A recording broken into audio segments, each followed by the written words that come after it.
El palacio del príncipe dragón, de un cuento de la antigua China. Entre las muchas cosas bellas que podían verse en Suchao, debemos mencionar la regata entre los barcos dragones, que tenía lugar el 5.º día de la 5ª luna. En el maderamen, cada barca tenía esculpido un dragón con las escamas pintadas de verde y oro. Las balaustradas estaban adornadas con flores de laca y estandartes de seda bordada. En la popa, debajo de la cola del dragón, sobresalía un tablón de madera, sobre el cual iba sentado un muchacho que hacía juegos de acrobacia. El acróbata a veces colgaba hasta rozar el agua, y con frecuencia daba la impresión de que la caída y el chapuzón eran inevitables. Naturalmente, estos muchachos habían sido adiestrados desde que eran pequeñitos. Había algunos tan hábiles que los patrones de los diversos barcos dragones disputaban con ahínco su posesión. Entre estos ágiles jóvenes, el mejor, sin duda alguna, era A Tuan, un robusto muchacho huérfano de padre. Durante la regata, A Tuan perdió el equilibrio y cayó en las aguas del río, que inmediatamente cerraron sus ondas sobre el cuerpo del acróbata. Los más diestros nadadores se echaron al agua para socorrerlo, pero a pesar del empeño que pusieron, no lo hallaron y volvieron a la superficie cansados y desalentados. Con dolor en el alma, los patrones de los juncos de Suchao se encaminaron hacia la casa de la señora Chang, la madre de A Tuan, para comunicarle la muerte del hijo. La pobre mujer lloró largamente. El único consuelo que tuvo fue comprobar cuán profundos eran el cariño y la estima que su muchacho se había ganado entre los habitantes de Suchao. Pero A Tuan no había muerto. Apenas se hundió en el río, dos poderosas manos aferraron su cuerpo y lo arrastraron hacia el fondo. Las aguas se alzaron en torno a él, altas como la ladera de una montaña, y el muchacho advirtió con sorpresa que allí podía respirar como en la superficie. No se explicaba esto, ni cómo había podido perder el equilibrio y caer al agua. Una vez que se hubo serenado, A Tuan se encontró en un palacio grandioso. En el centro de una sala inmensa, vio a un hombre con un yelmo en la cabeza sentado sobre su alto trono. «Este es el príncipe dragón», así dijo una voz a espaldas de A Tuan. Entonces el príncipe dirigió al joven una mirada llena de benevolencia. «Evidentemente eres un muchacho muy listo. Formarás parte del grupo de mis ramas de sauce», le anunció. Al cabo de una breve conversación, el invisible guía condujo a Tuan hasta un paraje rodeado de amplios pabellones y lo hizo subir sobre la galería del pabellón oriental, del que salió una anciana que lo recibió con una sonrisa. «Esta es la señora Si», dijo la conocida voz. «Ella será tu maestra», prosiguió. La señora llamó a varios muchachos que estaban dentro del pabellón. Todos tendrían de 13 a 14 años, más o menos. Entonces saludaron a Tuan con gentileza. «Ahora haremos ver a Tuan la danza del rayo y la danza del viento que cae», así dijo la señora Si. Enseguida se oyó un gran rumor de tambores y platillos de cobre, y la danza dio comienzo. Era un espectáculo digno de verse, algo verdaderamente indescriptible. Cuando se hizo el silencio, la señora llamó a Tuan para enseñarle paso a paso las dos danzas, pero A Tuan no la dejó hablar. «Por favor, haced comenzar la música, señora, y os daré pruebas de mi habilidad», le dijo. Apenas las primeras notas se difundieron por la explanada, A Tuan comenzó a danzar. Todos lo miraban reteniendo el aliento y la vieja señora Si se puso a batir palmas entusiasmada. «¡Bravo, bravo, muchacho! Nadie podrá negar que eres tan hábil como Flor de Estío», dijo. Naturalmente, A Tuan, que no sabía quién era Flor de Estío, no pudo apreciar el valor de aquel elogio, pero comprendió que la vieja señora lo juzgaba muy capaz y se puso contento. Al día siguiente, el príncipe dragón sometió a examen a los grupos de bailarines reunidos en una explanada al pie de una escalinata. Los primeros en ser examinados fueron los diablillos. Tenían el rostro de niño y el cuerpo de pez, y danzaban al ritmo de platillos de cobre, que producían un ruido ensordecedor. A cada golpe, los diablillos saltaban tan alto que salían del agua y llegaban a tocar la bóveda del cielo, de donde caía un polvillo de estrellas. Luego llegó el turno de las encantadoras y gráciles gorrioncitas, unas niñas bellas y elegantes que danzaban sonando flautas. En torno a ellas se fue aplacando poco a poco el rumor de las olas. Las aguas, helándose, transformaron el lugar en un hermoso y mágico mundo de cristal, brillante y transparente. Terminada la danza, las aguas retomaron su movimiento. Tornó a oírse su rumor y todo volvió a ser como antes mientras las muchachas iban ubicándose a los pies de la escalinata. A continuación, bailaron las graciosas golondrinitas. Eran todas jovencitas que bailaban agitando las largas mangas de sus vestidos. Tenían en la cabeza una guirnalda de flores perfumadas y llevaban un vestido azul y negro con 2 largas colas, como las golondrinas. Había una que revoloteaba como si tuviese alas. De su vestido, de sus mangas y hasta de sus sandalias se desprendían, ondeando al viento y sobre las olas, pimpollos de flores de diversos colores, que vagando de un lado a otro, concluyeron por cubrir el espacioso patio. Terminada la danza, esta niña se reunió con las compañeras al pie de la amplia escalinata que precedía la magnífica explanada. Atuán, que estaba allí cerquita, al verla quedó encantado y preguntó a los compañeros quién era aquella extraordinaria danzarina. «Es Flor de Estío», así le contestaron todos, extrañados de que todavía no conociera a la más hábil de las golondrinitas. Atuán no pudo dar explicaciones porque en ese momento el príncipe dragón llamaba al grupo Ramas de Sauce. Había llegado su turno. También esta fue una danza maravillosa, llena de ritmo y gracia. El príncipe elogió a Atuán por la rapidez de su aprendizaje y por su habilidad en la danza. Le regaló una cinta adornada con escamas de oro para tener recogidos los cabellos, con una perla engarzada que de noche emitía rayos luminosos. Atuán agradeció el regalo y se apresuró a volver entre los compañeros de su grupo. Alzando los ojos, advirtió que Flor de Estío lo miraba, pero no se atrevió a hablarle ni a hacerle ningún ademán. A una señal del príncipe dragón, los bailarines empezaron a desfilar en perfecto orden y luego cada grupo volvió a su respectivo pabellón. Atuán y Flor de Estío no pudieron hacer otra cosa que cruzar una mirada. Luego se perdieron de vista. El joven no podía olvidar a la bella danzarina y tanto pensaba en ella, lamentando no poder encontrarla, que terminó por enfermarse. Perdió de tal modo el apetito que fue en vano que la señora Sí le hiciera tomar milagrosos medicamentos. Atuán enflaquecía y desmejoraba a ojos vista. Sus ojos, llenos de tristeza, habían perdido todo su esplendor. Solo la maravillosa perla brillaba en la frente del joven y le iluminaba el descarnado rostro. Nadie comprendía la causa de aquel mal.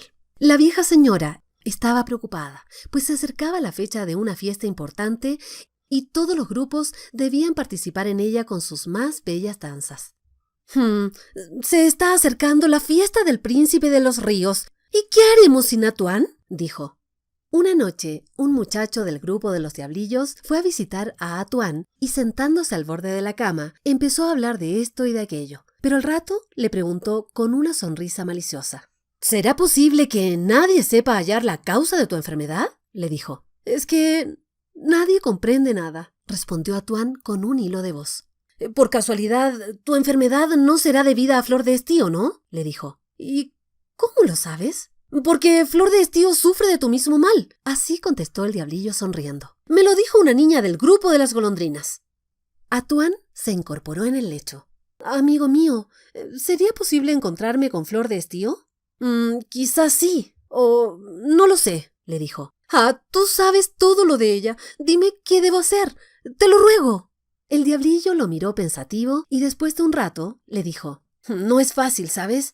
Debemos recorrer un larguísimo camino, y aún así no sé si lograremos encontrarnos con ella». «¿Pero por qué es tan difícil ver a Flor de Estío?», le dijo. «Porque el príncipe dragón la hace vigilar muy de cerca, ¿sabes? Como habrás advertido, ella es una extraordinaria danzarina y él tiene miedo de perderla». «¿Y de qué manera podría perderla? Dime». «Pues alguien podría raptarla y devolverla a la tierra. Ella en verdad siente nostalgias de la tierra, aunque aquí todos la tratan bien», le dijo. «Justamente yo siento lo mismo y quisiera poder decírselo». «¿Puedes caminar un largo trecho?», le dijo. «Creo que haciendo un esfuerzo sí». Ayudado por el muchacho, Atuán salió de su cuarto. Recorrieron algunas galerías que parecían talladas en cristal y llegaron delante de una puerta. El diablillo la abrió, introdujo a Atuán, le hizo dar 1000 vueltas a derecha e izquierda y finalmente abrió un portón de 2 hojas. Atuán vio con asombro que se encontraban en un bosque. Todos los árboles eran de magnolia, tan altos que no se alzaban a ver la cima. Las hojas eran anchas como esteras y las flores eran tan grandes como paraguas. Los pétalos caídos no habían sido removidos nunca. Formaban sobre la tierra una capa tan gruesa como si allí hubiese 10 colchones sobrepuestos. El diablillo hizo sentar a Atuán sobre aquel colchón de pétalos y le dijo: «Descansa, amigo, y espérame aquí». La espera fue breve, pero al joven le pareció que fue larguísima. Luego de algunos minutos, del lado por donde había desaparecido el diablillo, Atuán vio venir a una bellísima joven, que le sonreía tímidamente. Era Flor de Estío. Al feliz encuentro siguió una conversación animada.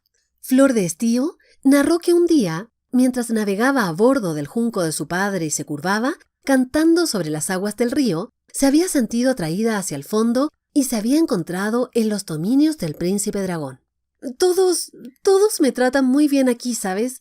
Son muy gentiles conmigo, pero yo pienso siempre en mi familia, dijo la joven suspirando. Sería tan feliz si pudiera volver a la tierra, le dijo. Y también yo, dijo Atuán, mientras unos lagrimones le humedecían los ojos. También yo pienso en mi madre y en el dolor que debe sufrir por mí creyendo que estoy muerto, dijo. Pero no creo que haya posibilidad de salir de aquí. Yo pienso lo mismo, así respondió llorando Flor de Estío. Sobre todo ahora que, con motivo de la próxima fiesta, extreman la vigilancia sobre nosotros. Temo que no podamos volver a vernos antes del gran baile. Y efectivamente así sucedió. Los preparativos de las danzas ocuparon totalmente el tiempo a todos los grupos de bailarines. Desde el momento de la feliz entrevista, Atuán y Flor de Estío se sintieron mejor y se dedicaron activamente a los ensayos de sus danzas. Era necesario recuperar el tiempo perdido. De esto se ocupaba naturalmente la señora Sí. La infatigable maestra los hacía ejercitar en 1000 volteretas día y noche, y los vigilaba tan atentamente que Atuán y Flor de Estío no hallaban ocasión para cambiar siquiera una palabra. Llegó el día de la gran fiesta. Dirigidos por el príncipe dragón, los grupos se distribuyeron en la gran explanada. Allí debían desarrollarse las danzas en honor del príncipe de los ríos. El espectáculo resultó bellísimo, porque todos bailaron maravillosamente. El príncipe de los ríos se asombró de la extraordinaria habilidad de Atuán, pero sobre todo quedó encantado por la gracia de Flor de Estío.